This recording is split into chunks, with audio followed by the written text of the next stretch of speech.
اگر آپ نماز پڑھ لیتے ہیں اور نماز پڑھنے کے ساتھ ساتھ کبھی کبھی نماز میں کوتاہی ہو جاتی ہے،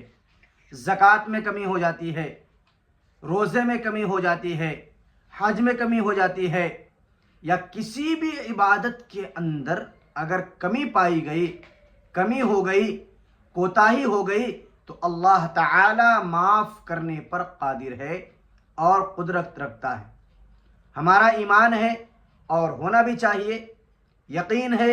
اور ہونا بھی چاہیے کہ ان تمام عبادات میں جو کمی پائی گئی، اللہ تبارک و تعالی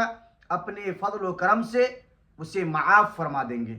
اور معاف کرنے پر اللہ تعالی قادر بھی ہیں اور قادر مطلق ہیں۔ لیکن ایک گناہ جس کو اسلام کے اندر سب سے بڑا گناہ تصور کیا گیا، سب سے بڑا گناہ کہا گیا، اور جس گناہ کے کرنے پر اللہ تبارک و تعالی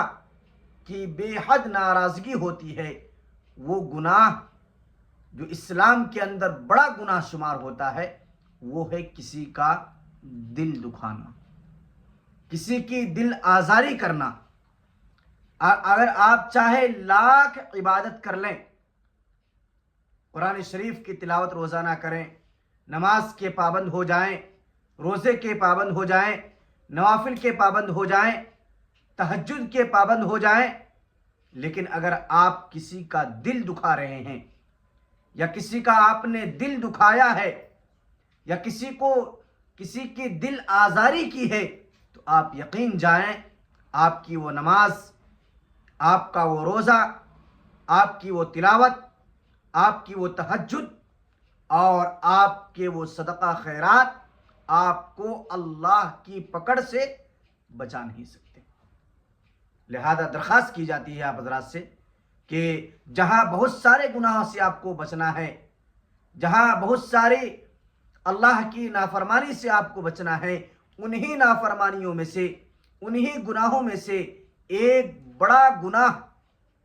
وہ دل آزاری ہے، دل شکنی ہے، کسی کا دل توڑنا ہے۔ لہذا